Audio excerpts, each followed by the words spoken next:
Why are we told so many lies? Why can I just drop the guy down on a random street in India and see the way that we build today? Something that a civilization that is going backwards would throw together and be very proud of. Until you spin the camera to the right and see that the old world is staring right down at it, completely embarrassing it.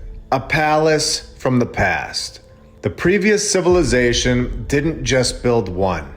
They built thousands of them all over the world. And we have shown this, especially when we spin this camera all the way around and see this structure. A structure that does not belong in our timeline. Something that has been here for much longer than what we have been told. Today, this building is used as a central railway headquarters. Imagine this being constructed in your town today, located in Mumbai, India, with a population today of over 12 million people, the largest city in India. This building was the replacement, we are told. Yet again, a reoccurring narrative, completed 7 years before the invention of the power tool in 1888, 136 years ago, with photos that will blow your mind. Horses and donkeys, wagons and chisels,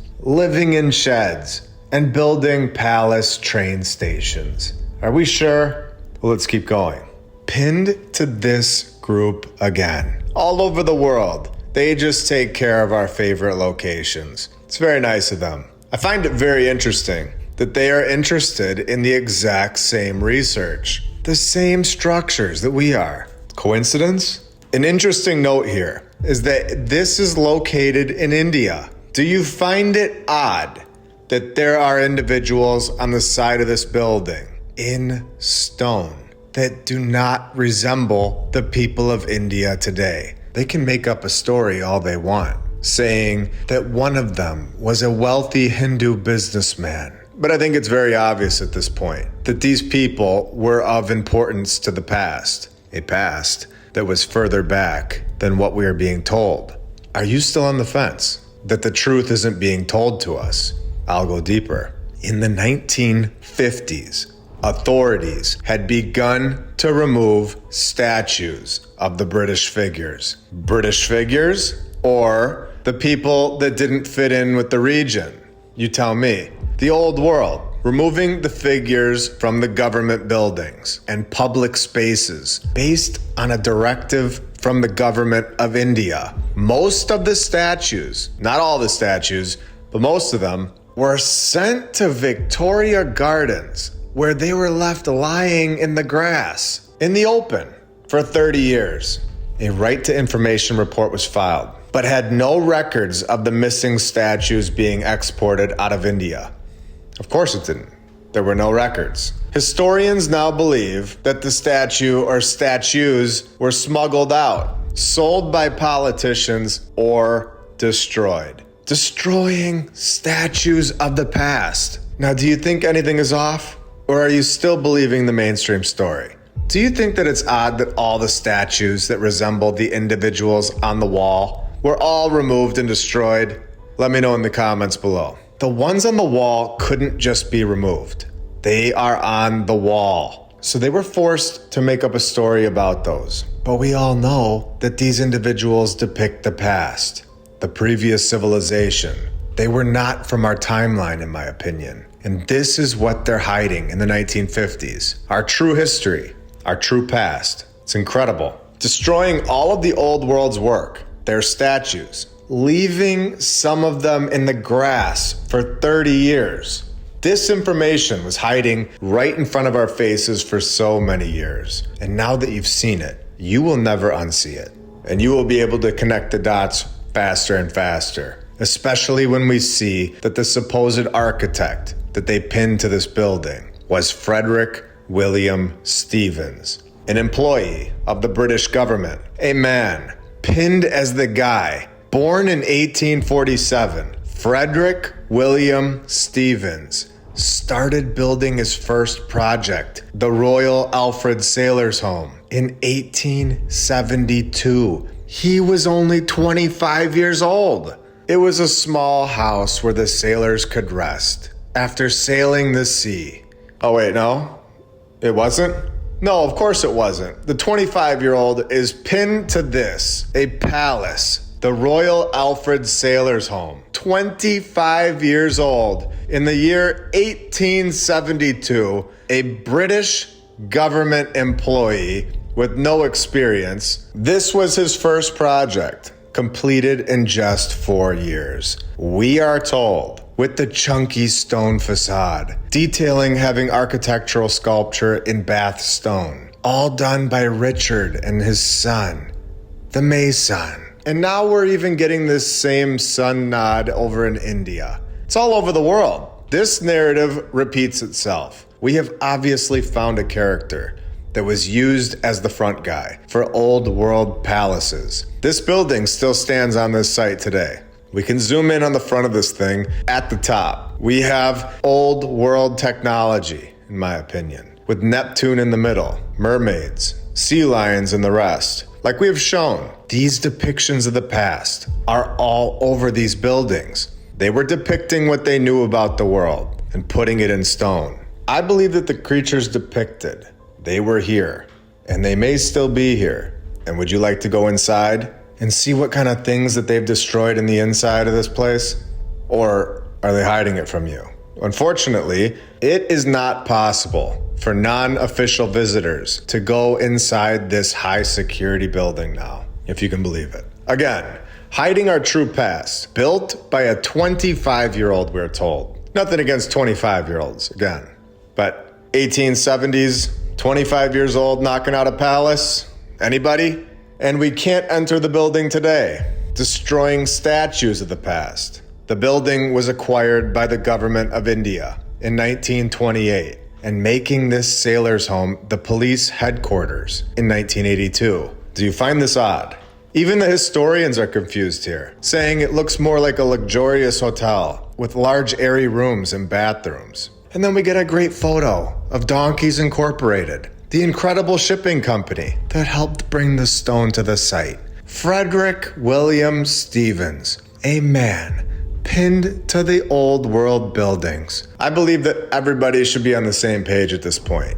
But if there are a few people that are still skeptical, I'm going to turn this up a notch and show you more of his work. I'm going to show you that what we have been told is far from the truth. Located in South Mumbai, we are given the Municipal Corporation building. Again, pinned to Frederick William Stevens and completed in 1893. 2 years before the power tool. A building that is going to give it all away. This building was built by a much more advanced previous civilization that seems to have left their mark on all of these buildings. And when you know what to look for, like we all do here, we are going to find it. When we see that in South Mumbai, India, there is a griffin sculpture on the building. A griffin, yet again. A clear connection to the old world. When the Tartaria logo, a massive country from the past that is not taught in our history today, this country of Tartaria holds the symbol of a griffin on their flag. Going inside, we see that the central dome is built with perfection, precision. It's absolutely incredible stuff. Going back to this picture, you can see that the whole street is covered in this architecture. It's not just this building. Palace after palace. Oh, and it has an angel above the front door. If you've seen the last few episodes, you'll know what I mean. The plate here in the front of this is clearly covering something up. The true identity of this building is obviously under this rusted plate. It's embarrassing the things that we put on the old world's work. Come on, India. Look at that rust. Clean it up. With more old world tech at the top. No mistakes in the 1800s, where according to DonkeysIncNews.com, Stevens himself, as a baby, no training necessary, of course, he would lift that donkey high into the air, late into the night, while the town was at rest.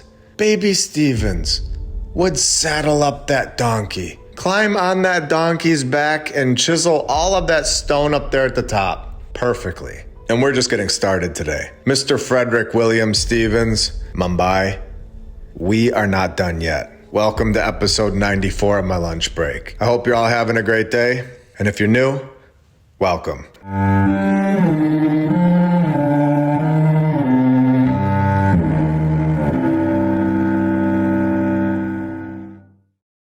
I want to thank all of our sponsors over on Patreon. Thank you to FlatEarthDave.com. You can check out his app, the Flat Earth, Sun, Moon, and Zodiac app. I'll put the link right in the description. And you can use my referral code, MLB. If you click the Tartaria button, you'll see the My Lunch Break playlist right here. The app is awesome. Thank you to Rebecca K, Christopher Arietta, The Lady Lacey Show, David and Sherry Ferguson, Edwin Johnson, Chuck Templeton, Joy Lee, Stephanie Nolan, The Burlesons, Suez KC, Dan Woodall, Dale, DJ Clicktrack, Edward and Brianna, Jacob Law, Jim Ribley and Christine Duggan, Kyle Glascock, BKTFnews.org, Regna Saturna, Dendries NL, Juana Mesher, G Power, Natalie Shippenoff, Amberson EMC, HK Sue, Isaac Wright, Melissa Edgar, Biggles, Clayton Lamar, Ultimus Maximus, Noble Task Homestead, John Adams, Easy and Whitney, Roberts O'Zolins, Crypto Scugo, Rick Tapkey, Blake, Billy Prater, The Phoenix Art, The Arnolds, Attila Power, VKH Bonner, Bell's Clarions for God, Forbidden Gecko Love, Justin Grobner Grubb, Leah Strong, Peter Batani, Dakota Dunn,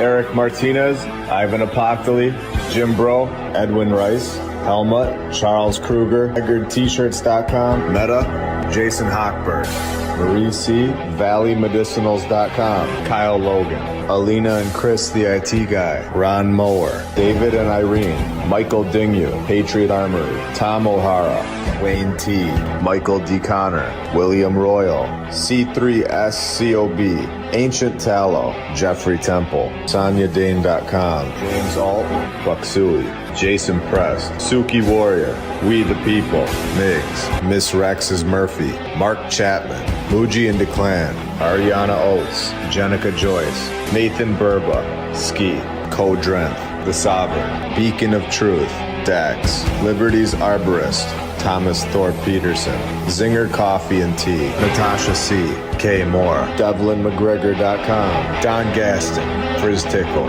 Charlie, Miss Fox, Diamond Jewel, David Rauschenbach, Emily Maryland, Felipe, Curious Cat, TheGoldenTeacher.co, Anna Valdez, Mike D, etc., Dan McGee, Leslie Filer, Festive Trev, Debrayus, Lori Hedvig Johnson, Terry, Paraplegic Coffee, Papa One, The Almers, Avatars of Gaia, Secrets Beyond Earth, Ellie Annie, Ivan Apoctoli, Seth Craigo, D. Woods, Eric Martinez, Jesse De Leon, Glenn Gunderson, Lisa Boutwell, Mousie's Mouse Cheese Records, James Vincent, Robert's Brain is Gone, Extreme Reality Check, Vince Moreno, Shiba Shaba in the Darkness. You guys are all awesome and helping this channel out a lot. A vacant 30,322 square foot palace, 130 rooms and 3 floors. We have the Raj Mahal, pinned to the same exact guy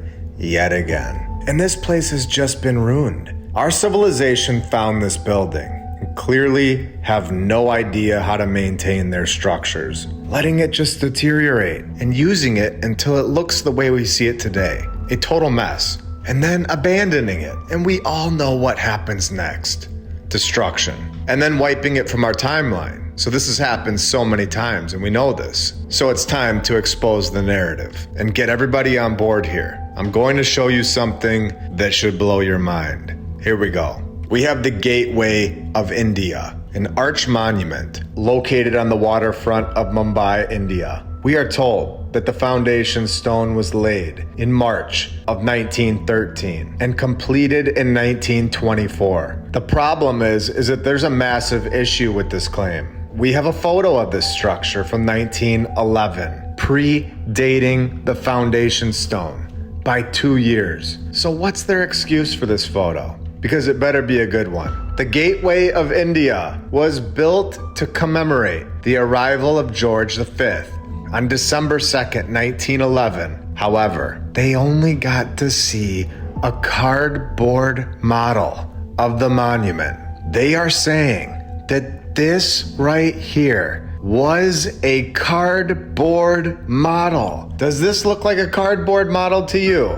This narrative looks like a lie to me, as construction did not begin until 1915, when we were just told that construction began in 1913. The narrative is all over the place, telling us that this is a cardboard model. This is possibly the most insane thing that we have been told to this point. Absolutely unbelievable. I cannot believe that we believed this narrative for so many years. Clearly, somebody made a mistake and shared this photo with all of us, and they had to figure something out. We need to take a minute, and we have got to think about this conversation that they had creating this story. There must have been a couple guys in the room, and they had to figure something out. They gotta be saying, okay, the photo got released, and we definitely didn't want that to happen, so now we gotta fix it. So what do? Well, we can say it was a temporary structure before the real one, just like we do at the World's Fairs. Why would we build one before the original though? Well, just say we were in a rush for some queen or king to arrive. Great, yes, I love it. And what material was it made of? Stone? Marble? What? Cardboard? Yes, that's perfect. Cardboard, sure. But sir, what about the wind?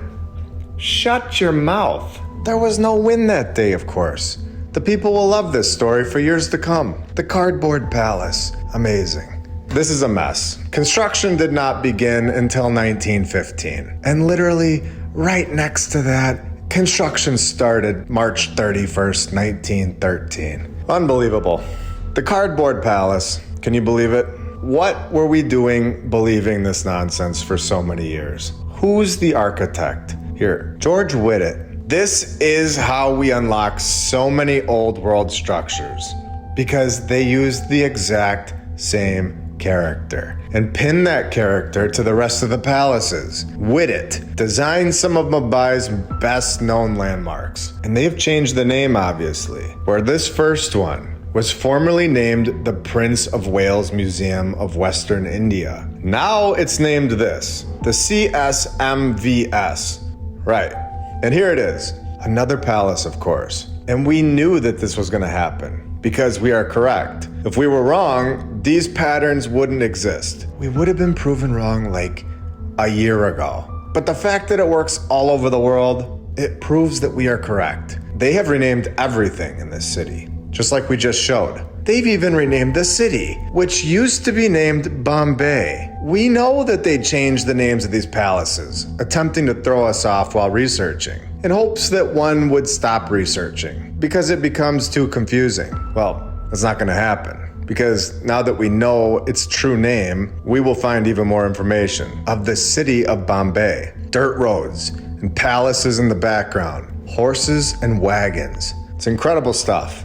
And right next to this gateway, we have the Taj Mahal Palace and Towers Hotel. What an incredible city, with an aerial shot here of both of these structures. On November 29th, 2008, the Taj Hotel suffered devastating damage during the attacks, where a lot of the building was destroyed by fire. The buildings that are here today are very important in understanding our past. They open the door for us to see that there was a previous civilization here, a civilization that were masters of construction, showing us physical evidence that they held technology that was extremely advanced all over the world. These structures and sites are constantly under attack. We see it all the time today. And then you have to be able to understand that this has been going on for such a long time. They have been removing old world buildings, and removing them is the key, because when they're all gone, we will all forget, and we will all believe their stories, because we're not going to have any proof of the past to present.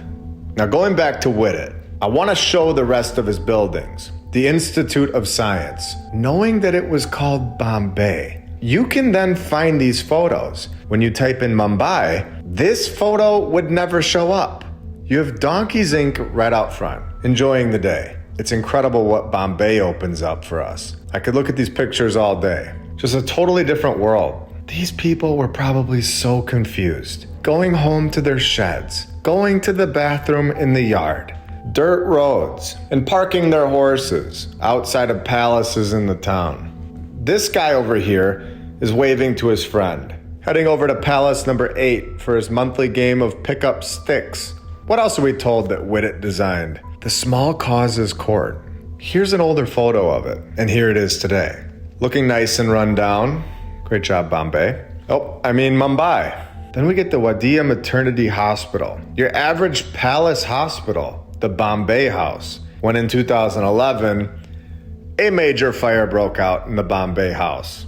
And then the building holds a basement. Of course it does. If you're new here, these buildings all have tunnels. They're all connected underground. And if you're interested in learning more, we have 93 episodes to this point, exposing this topic. Everything from catacombs to tunnels, forbidden maps, angels helping construct palaces, caves, the location of Mu, great fires in every city that took basically 0 lives, yet destroyed thousands of buildings, orphan asylums, insane asylums, airships and photo manipulation, AI narratives, and of course, our timeline begins in 1800, and much more. And I do say this a lot, but we are just getting started. We are finding clues, patterns that are just the beginning. The further that we go, the more we're going to expose. And we've seen this already. Let's take a minute and thank all of our badge members, all of our Patreons, and every single subscriber. I know subscribing is free, but you have no idea how many more people get to see this information because of you.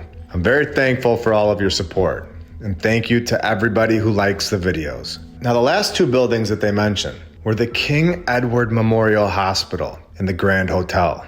Incredible structures all over this location. Structures that have been sitting here all along. Places that we can all go and see. Now for the bonus today. I have a few things that I want to talk about. First is the Somerset House, located in London, England. We reported this fire at Live on X on August 17th, 2024. Destruction of the past, right in front of our faces, when they tell us that the cause of the fire is not yet known. We are never given the cause of the fire because they're not going to tell on themselves. We know that a group is destroying these buildings. The same exact group, in my opinion, that is attempting to hide our true history from all of us. They're destroying the old world's work over and over. August 19th, 2 days after the fire, they still don't know who or what caused the fire. And it was still being investigated, of course. And just like we saw in France with the fire from episode 87, there was, of course, no cause. And then we can see that nobody talks about it anymore. All of the articles are from a month ago. So once the news is reported of the initial fire, that nobody knows how the fire started, then they just leave it alone and hope that nobody thinks about it anymore. Not a single article about it anymore. Very interesting. This is a true investigation of the 2020s, being able to break the news, get the pop, and then never cover it again. As you can see, nobody is actually going and asking follow-up questions like, who caused the fire in an old world cathedral? Why is this not known ever? Well, I think we know. Incredible places of our true past. I feel like they should have given us the camera back in like 1910. After the power tool got here, after the horses and wagons were done, and after the porta potty era. Because just seeing the technology of the time, that single horsepower engines next to like 20 palaces on the same street, it just gives it all away so fast. Whoever gave us the camera back that fast, I think they really messed that one up, in my opinion. 1910 would have been a better option. They needed to wait like 100 years on that one. So we covered Mumbai, or Bombay, India today. The largest city in India in terms of population. But then we also have Delhi, where our friends are there as well. Just over there protecting this thing, the Victory Tower. It was mostly built between 1199 and 1220. It's all documented, of course. Nothing seems off. The spiral journals of the 1200s people, they were left there, up at the top of the 399 steps. Now, it's weird when you see one of these things, but it's very weird when you see two. And the other one is located all the way in Afghanistan. We can talk about that one and that entire area another time in the future if you want me to. Let me know. But first, we need to see this area on a map. We can see where this one is located in India, but we can also see that there are other important structures right here next to it. Right here. This is the Victory Tower. Very obviously a structure from the old world, the previous civilization. There's no doubt about it. Now, dropping this guy down, we can see the other structures in the same exact area. Structures that do not belong in our timeline, not fitting in with the narrative that we are all told. Stone structures that have been here all along. A closer look at this so-called Victory Tower and a clear shot that this location has been destroyed. It's incredible that this is still sitting here for all of us to see. Dropping the guy down over here and seeing that they have this, and for so many years, nobody has questioned this. How is that possible? Showing the comparisons to the old world's work, and then the way that we construct things today, proving that we are not moving forward. We are going backwards 100%. And something happened here where we live. An event that took the previous civilization with it. Zooming out, we have a supposed tomb, all located right next to each other. A clear shot at the Victory Tower from its location. The previous civilization's work has been sitting here all of our lives, waiting for us to realize it. It's been sitting right here in every single city, all over the world, right in front of our faces. We were all just too blind to see it until now. I hope you all have a great rest of your day. I'll be back very soon with much more. See ya.